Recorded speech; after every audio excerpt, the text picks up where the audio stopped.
We adore you, O Christ, and we praise you, because by your holy cross you have redeemed the world. Welcome, friends, to 3 Minutes with Father Al. Jesus took Peter, John, and James and went up the mountain to pray. While he was praying, his face changed in appearance, and his clothing became dazzling white.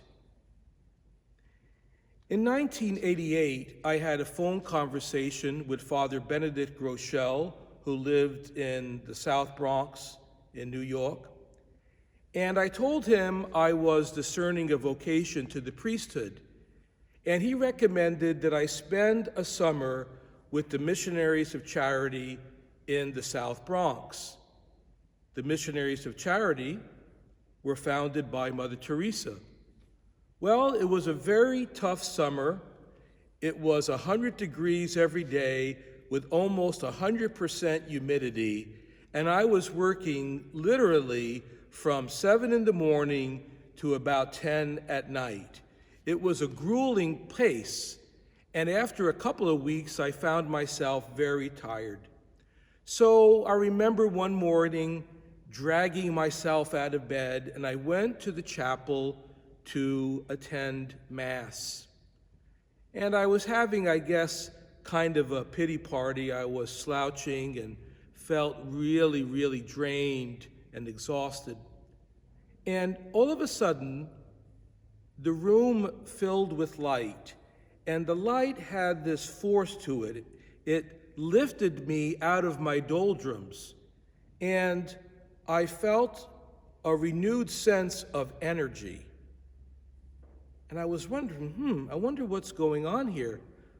And I turned around and I noticed that Mother Teresa had entered the chapel, and she was kneeling in the very far corner of the little space, praying. Her presence alone brought light. Her presence alone lifted me up. And even though she was very stooped and wrinkled, she had a tremendous presence of beauty and power.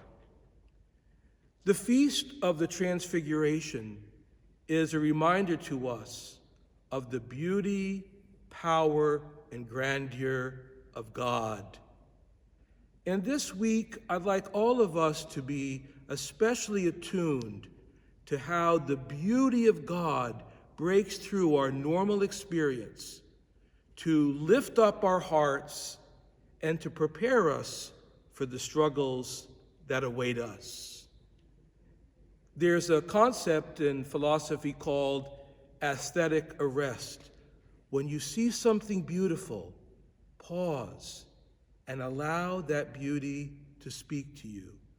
Whether it's a wildflower raising its head toward the sun, or the beautiful wrinkles in your grandmother's face, God's beauty is always beckoning us to glory. God bless you, and see you in church.